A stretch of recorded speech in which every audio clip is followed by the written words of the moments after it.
Welcome to Behind the Doors, the podcast where we take you behind the scenes of residential real estate investing. I'm your host, Dan Noma Jr., here with my co-host, Marvin Cruz. We're here to help you unlock the best strategies and practice for investors.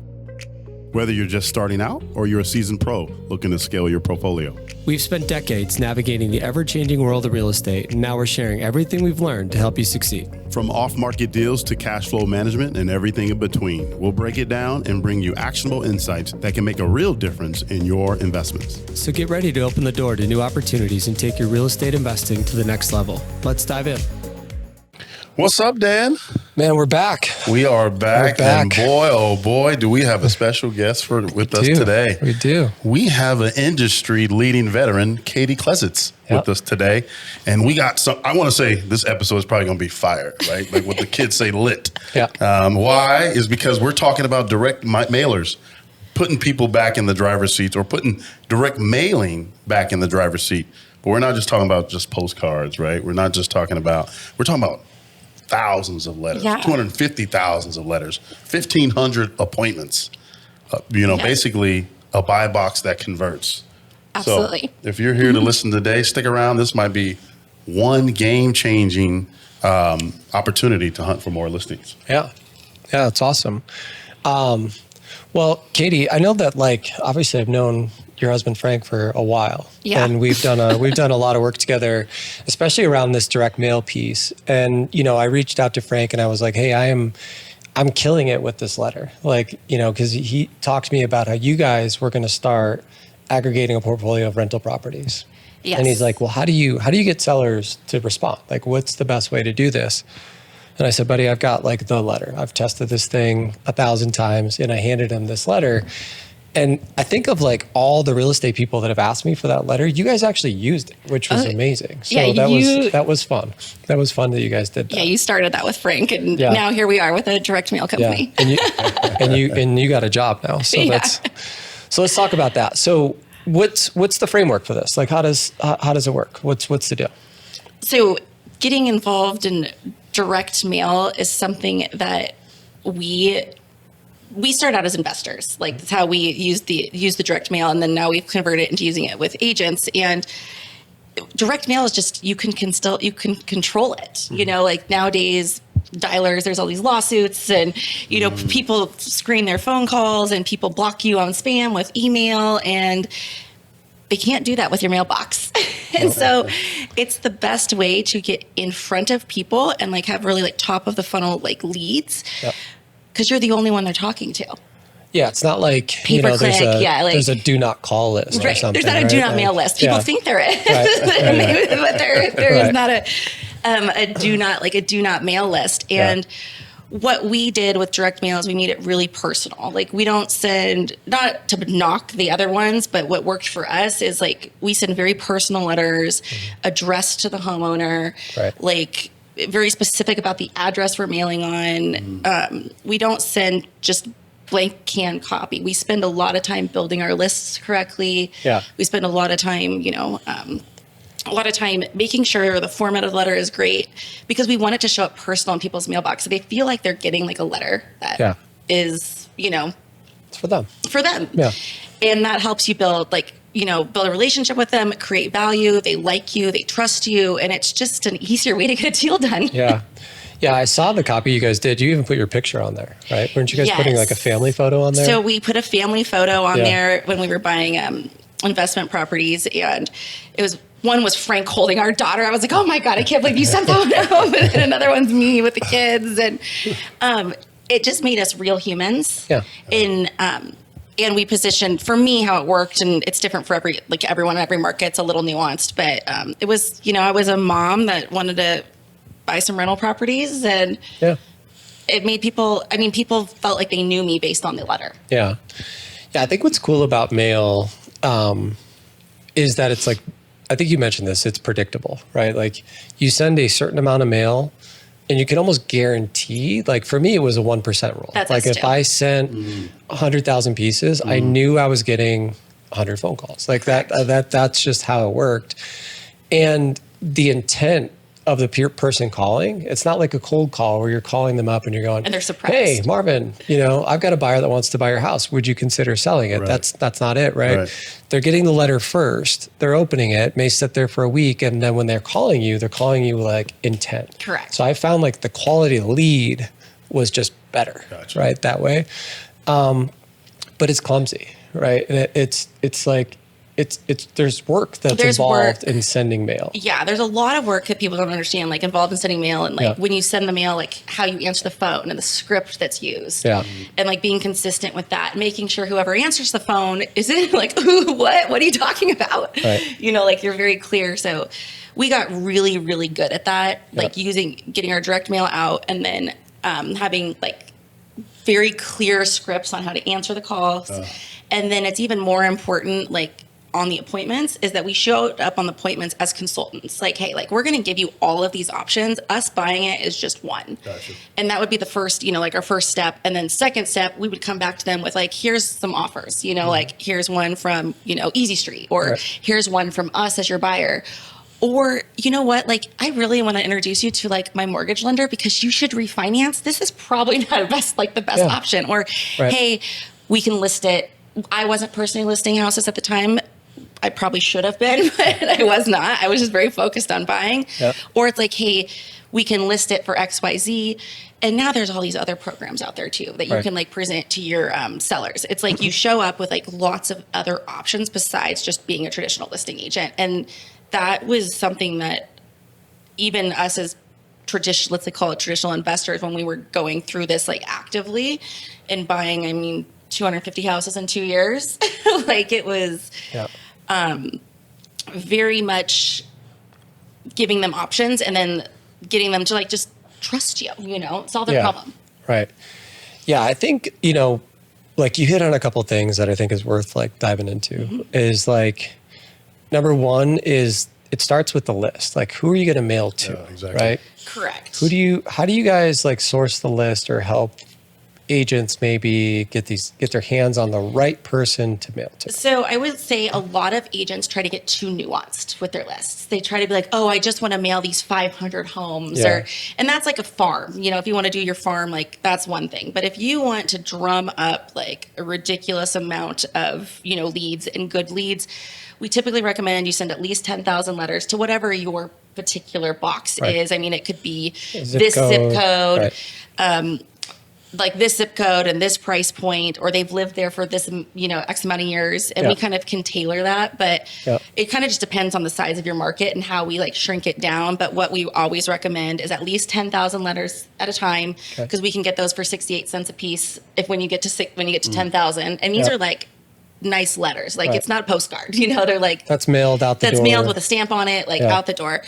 And then, we drop 2,500 a week. So we don't drop them all at once. We do 2,500 a week. So you can manage, a single agent can easily do this, like with maybe a VA, like, inputting stuff into their CRM, or the agent doing it. But, and then we typically do, I would say we build a list of close to 30,000, and then we do 10,000 a month for 3 months, but we can build them 90,000. It just really depends on your capacity and, how much you want to risk or spend. And if you have the team to convert it after the fact. Yeah. Do the math, right? It's 68 cents per. Yeah. And so it's like $6,800 for 10,000 letters.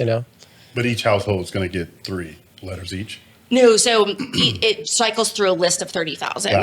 But if you say you have a list of 30,000, I recommend hitting that list like 3 times a year. Got it. So you can 3 times. 3 times. Yeah, 3 to 4 times a year. No, that makes sense. You can totally cycle through it if you want. But if you look at the numbers, it's like you mail 10,000 letters, you can expect 100 phone calls, and of those 100 phone calls, you should be able to get 2 or 3 deals. Got it. But you're also building your database at the same time. Yeah. So you're actually getting people's email addresses that work. They called you on a number that they answer. And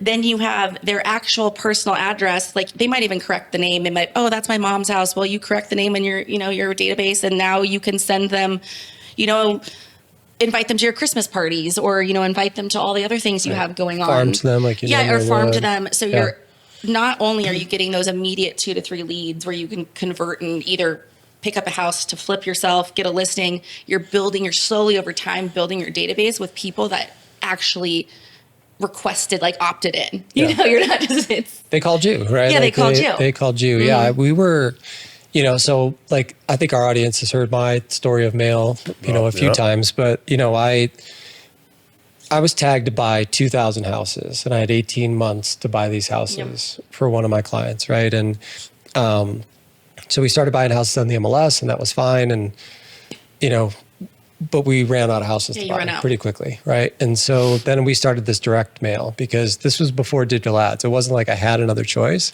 So it was either like go knock doors or do direct mail. And we had some experience with the mail before, but not at this kind of scale.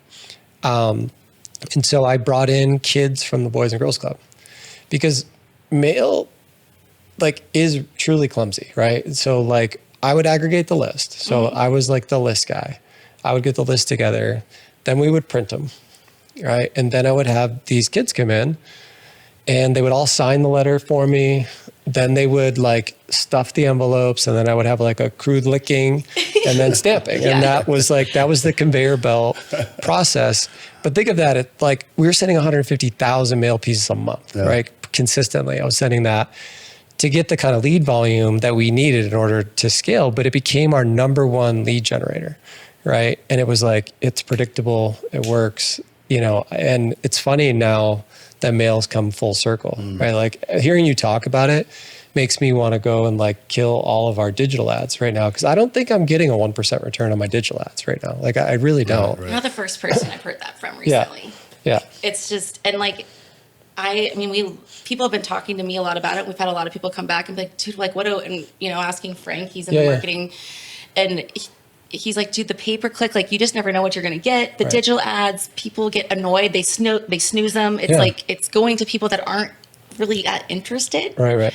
And then, I don't know, I think just the mail just helps you build over time. It is amazing. Like I still get calls. I actually haven't mailed my own list in like 3 years, because I was like, dude, we're done. We bought as many as we need. I still get calls at least once or twice a month from someone saying, hey, I found your letter in my mom's desk and she said to call you, you know, if like we ever had to sell the house, or, hey, like I found this letter. Are you still looking to like buy houses? Yep. People, it's a solid piece of paper that someone can put, you know, in their drawer or they save it for later. And like, I never thought in a million years, 3 years later, I'd be getting freaking phone calls. And I'm like, no, I'm not buying, but you know, I refer them off, or like, I'll see what I can do. Yeah. But it's really long-term. I didn't realize how long-term it was until I was in it, I guess. Right. Yeah, people keep stuff, you know, like they especially keep, if it looks good. Yeah, I'm gonna keep but it. But I don't think they keep garbage, That's right? like exactly. You know, because I get a lot of mail at the house, right? Like, so all the rental properties or whatever, it all comes there, and so I get this mail, and you know, a lot of it is like what you were talking about earlier, where it's like pre-canned stuff. Yeah. And it'll say like my trust name. So I know it's not really, you know, it's like you don't know me. You haven't even taken the time to understand that like a trust is not a human. So those are two not that. So there's nothing personal about that. And then, you know, it'll have the property address, and then it'll say, so the above referenced property, right? Or something to that effect. And I'm just like, there's nothing about this, like, that sounds great. And then there'll be some like wonky, you know, click here, go on this website, scan a QR code or something like that. And I'm thinking like, well, what about this is motivating me, right? Like make it simple, make it like, you know, just one spot for them to click or call, and then just have them call, right? And then just be ready to answer the phone. I think people are so overwhelmed right now with everything digital. Like I get annoyed when I go to a freaking restaurant and they're like, hey, scan the menu. I'm like, can I have a real menu? Can I hold a real menu? And that's the same thing with like mail. They can hold a piece of mail and it makes it real. And it's like, this is simple. Like it's, you know, it's how I think things should go back to being. I mean, like just make it simple. Don't complicate it. And it is funny how it's come full circle. And like, it really is, you know, I would say ramping up again. And we're getting a lot of people really interested. It's great for agents. It's great for investors. Like, and I don't know. I was skeptical at first, but when I was at Legoland with my children and my husband had put my cell phone number on the call box and it worked, you know, how many years, 2019. my phone blew up, you know, and it was like, okay, well, this actually works. And so I don't know. It's like, it's the only thing we do. Right. Like, yeah. I mean, I think like the people that respond to mail, they're probably a little bit old school, right? They distrust a lot of different things, right? I think it's easy to distrust like what you see now on the internet or you see on like social media, right? So like I've become skeptical of clicking stuff on social media. I had a huge like, oh my God, they're going to follow me around forever. You know? Or you just don't trust it. You don't really know what you're clicking. Yeah, you don't know what you're clicking. And I think with just like doing the direct mail, something though that people need to like really understand is there's so much, like you really have to continue the trust, you have to make sure you answer the phone calls correctly. You have to make sure you go on the appointments correctly. You can't just like willy-nilly it and show up and be like, hey, yeah, like there is a process and like a psychology to like handling the direct mail because you do want to show up different. You don't want to show up like all the, you know, everyone else that is super like digital heavy, if that makes sense. Yeah. Do you do any follow-up calls after you send the mails out? No, so because we don't know who it, you know, you don't know where it went. You don't have that information. Gotcha. But once they do call you, of course they're added to your database. And there's so many things that you can do. First, like, you know, we mark them. There's a lead and a contact. And then if you go on the appointment, like we do everything. We track it all that way. But immediately that person's name and phone number goes into like your database and then use a company, you know, like Viral Marketing or whatever follow-up, whatever you use. And they're now like in CRM. Your CRM, whatever your CRM is, but like they're immediately in there and you can invite them to all your events, but you also do have to follow up with them because there's a lot of people that'll kind of kick tires and be like, oh, I'm not really interested, or call me in 3 months. And kind of what I do is when I do coach people, I'm like, if they say call me in 3 months, you call them in 1 month, you know, like you cut it at least in half, if not more. And then you follow up with them, not just with a phone call, but with an email. You make it personal. You don't just give them all your canned stuff, and just make sure that you always lead with something of value. Like, hey, I know we talked, a month ago and you were thinking you wanted $600,000 for your house. I did some research in your neighborhood. There was a house that just sold for $700,000. Like, would love to see if you want to talk about, listing your house now. Yeah. Right. And it's like you add with a piece of value, and it's work, but you can easily teach and train a VA to do that. You could, do it yourself, but these leads can either happen really quick or they can be 3 years down the road. So you just don't want to. The biggest challenge I see with everyone's direct mail, just like anyone, is they don't do consistent follow up. Right. And then they're like, oh, I lost that to someone else. And that's kind of what led you guys to this journey now, right? Yeah. Because this is a new product or offering that you guys are doing to be able to help agents or investors that want to send direct mail, because you guys also realized that it wasn't that easy. Right? It's not easy. So we kind of touched on like how to send the mail, right? Yeah. So you build the list and then you guys will ship it. They don't even need to touch it, right? Yeah. So Frank, my husband's really great, like building the lists, getting the data, like he knows where to pull that, how to get it. Yep. I don't pay attention to all that, too much of that stuff. I may have helped him. Yeah, exactly. He learned from the best. And so, so basically you call us up, you're like, hey, this is kind of what I'm trying to achieve. I want more listings, or I want to, buy rental properties, or I want to, generate some leads for my wholesale business, whatever it might be. We have a conversation. We figure out like what your buy box is. We pull the list, we create the letter, and then we work directly with the mail house, and like we handle everything like so that it goes out correctly. Like we make sure the lists are, separated correctly. We make sure that it shows up like a personal like piece of mail. And then we do get it. We get a phone number for you so it doesn't just, we learned this, it doesn't just go directly to your cell phone. Well, we get a number for you through CallRail. And something that I'm doing now with all of our clients is that CallRail number gets ported to like your cell phone, but we can track exactly how many people called off that specific letter. And I hear all the recordings. I can hear the recordings. You can hear the recordings. And then we can take those recordings and go back and kind of teach and train, coach your people on how to like handle those phone calls better. Cool. Yeah. So you just get the phone to ring. Right. All right. So, the mail gets sent. Yep. You set up a CallRail account. Yep. That's the phone number. We do that for you. That's the phone number that they call. So now you're tracking, so it's not like they're just calling They could be like an internet lead, digital lead. You're not confusing it. Correct. This is only from your mail, right? So you know that this lead's coming in from the mail. The message on the mailer, right? And you guys may have tweaked this, but when I was sending it, like it was always, I had a buyer for your home, or I was going to be the buyer for your home, right? And I see, you know, we live here in Phoenix. You see the television commercials of like, you know, all these groups that'll come out and buy your home. And agents have always asked me, they're like, man, I'm kind of scared to like offer that, right?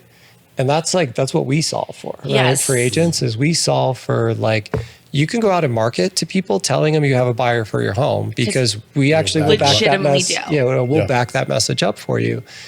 And you guys do that by way of the letter, right? So the letter goes out, has a similar message of like, hey, I've got a buyer for your home, or I'm the buyer for your property, and you could probably tweak it a little bit, but it's just a one pager, or is it? It's just a one page, and you want it. We don't have too much, information on there. We want it to be intriguing enough that they call and they get more information. And I do coach everyone. Like it's like, no, like they're actually, you can say I have a buyer. Like it is a legitimate, like you legitimately do have a buyer, because you have companies like, Easy Street Offers on the back end that will find you an offer. It may not be what they exactly, want, but it's something. And like, so you're showing up with integrity, and you actually show up with like, I have an offer outside of, maybe, having a family for the house. At least you have, have something, and it's great for.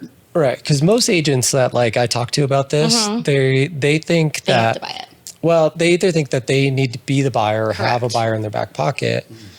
But what we're doing is we're getting the earliest signal that someone wants to sell, right? So like what we've learned in all of this, iBuyers, I think like have taught us a lot of things. So there's like good things we can grab from these guys, is that consumers are interested in potentially selling their home with less friction, right? They're interested in it. And they're willing to trade some level of equity for convenience. Correct. It's just a matter of how much equity, right, that they're willing to trade. Exactly. For that convenience. And like the analogy I give a lot in our office, I'll say to people, I'll be like, I don't like to pay $25 for a cheeseburger. Like I don't, there's nothing about that I like, but I have 3 little kids at home, and sometimes my wife's running around. I got to figure out how to get us fed, and I'm not going to go to the store or whatever to do that. So I get on Uber Eats, and I'm a sucker, and I'm ordering $25 cheeseburgers for the convenience, right? But I'll pay for that convenience. Yeah. Now we're just flipping that into real estate, right? And it's like every consumer out there has been trained by Amazon. Like everybody now gets it. If I could do it faster and easier, I'm going to try that. And if it is effective, great.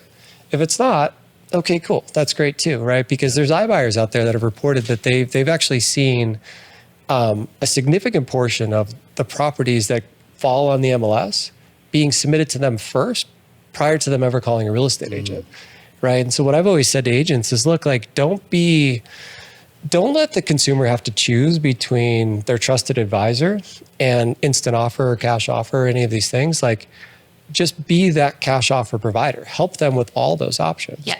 Don't leave that off the table. And if that's the quickest way to get the lead, now the phone's ringing, right? And that's how you're going to get them in there. And I think the biggest thing that people like, it's the showing up as like a consultant, like, hey, like I'm going to give you lots of offers and not just be like, or lots of options, not being like the only one. And most people, when they look at real estate agents, think there's one option, you're listing my house. And I think agents need to start showing up a little bit more like, as consultants, like, hey, let me help you like solve your problem, not just get my commission. And direct mail is awesome. I've never sat down with a seller that actually wanted me to list their home. Like not one time, right? They were like, hey, Dan, come over and list my home for sale. No, they're like, I want to sell my house. It's convenience. Everybody wants to sell it. The listing part is just part of the process, right? And so agents like forgot about that. And they think they're actually being hired. They think they're showing up on a listing appointment. Yeah, no, it's like nobody really wants to put a lockbox in their house. Like they don't want to clean it every day. Yeah, set it up for open houses. Get that call of like, we're going to be there in 20 minutes with a buyer, and so you're scrambling to like clean everything up. Like that is hectic. Everybody knows it's part of the process, and they're willing to do that sometimes to get top dollar maybe. But if they can do with less friction, they're probably interested in that, right? And like that's the point of this. It's like, I would never say to agents like that the cash offer is for everybody, because I just don't think it is. It's not for every situation. No. But it is a really good signal that somebody's ready to sell. Correct. Right? It's a really strong and you early become signal. their trusted advisor. Yeah. Like, it's like you position yourself to like add value, and like you might get that listing, or you might refer it off, or you might be able to buy it. There's just so many options. Yep. But you have that lead before anyone else. And so you guys you will coach the agent now on how to bring all of those options and the, so everything from setting up the mail to the appointment itself. Mm-hmm. So now let's talk about the appointment itself. So like, what are you talking to agents about generally about going to that appointment? So the appointments themselves, I actually do not even encourage the agents to go on. Mm-hmm. Like, I encourage them to like, especially to like leverage, like, and that's what we did. I bought everything remotely. I hired someone to like go out on these appointments, get videos, get photos, spend time with the seller, find out what was like, their motivation.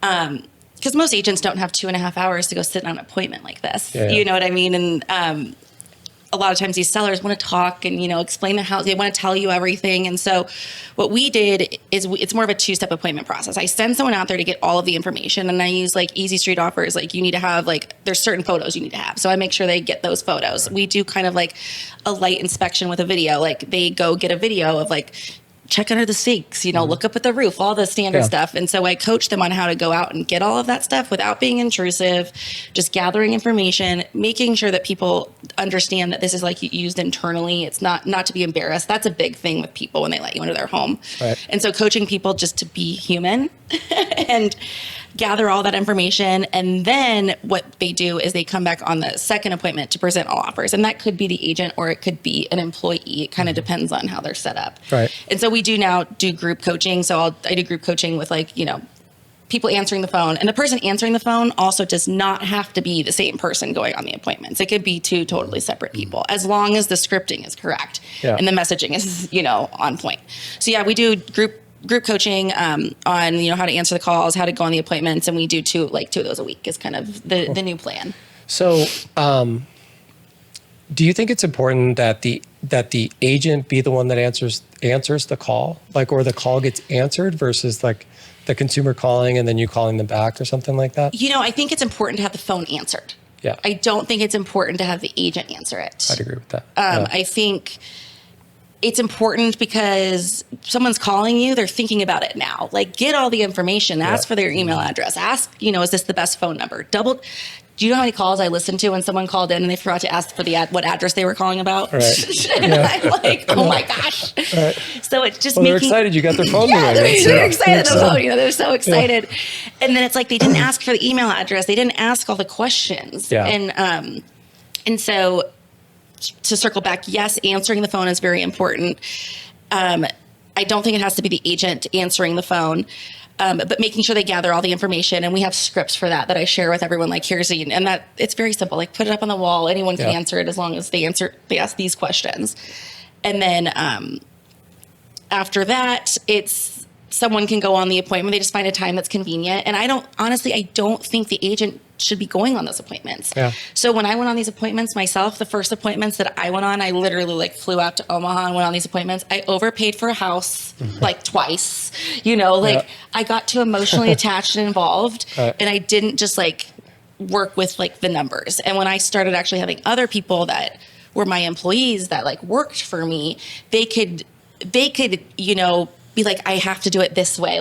There was no movement for them. Yeah. So I got better, I got better deals that way too. Little structure. An arm's length is actually good as long as the people on the ground that you train are.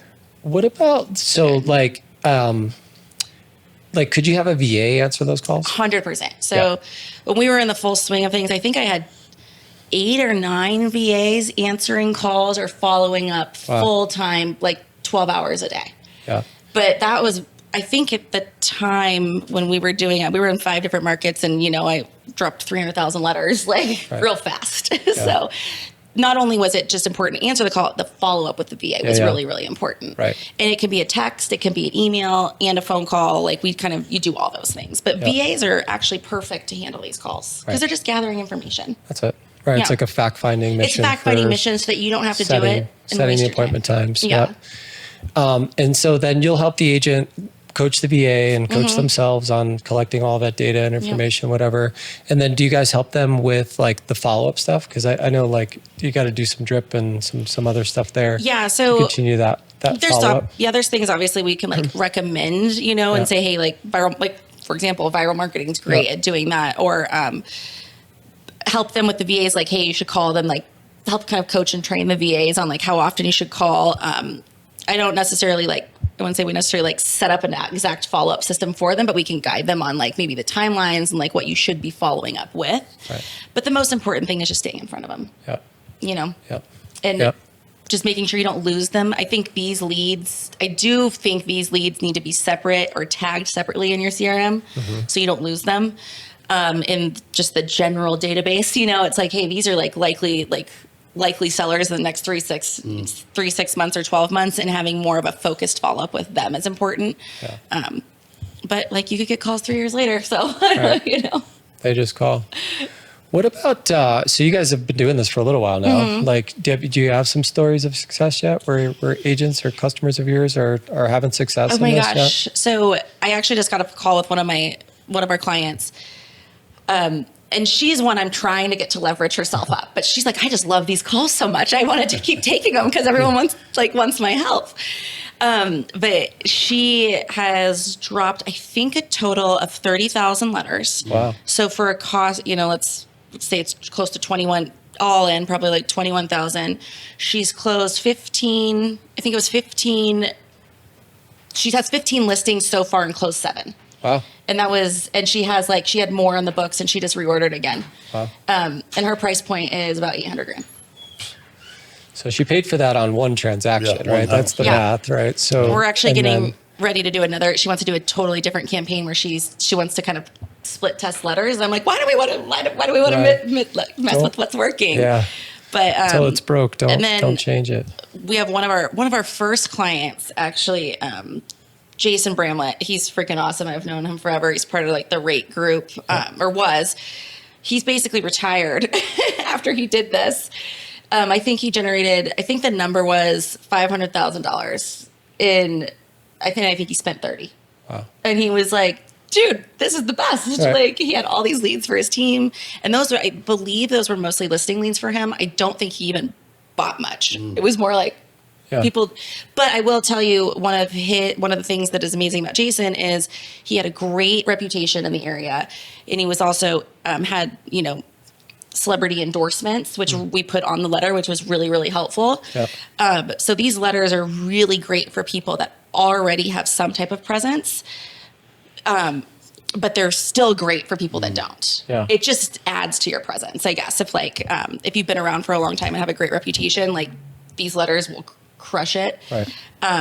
And something that works really well too is like sometimes you may not get as many leads, but if you're well known or respected or whatever, you get the leads that you do get, your conversion rate jumps through the roof. Right. So you might only get 20 phone calls, but you get 4 listings out of it. Right. That's all that matters. That's all that matters. So it kind of it really depends on the market, depends on the person, and we try to tailor that. And there have been some, instances where we screwed up, but we learned from those, and what not to mail in certain areas. Right.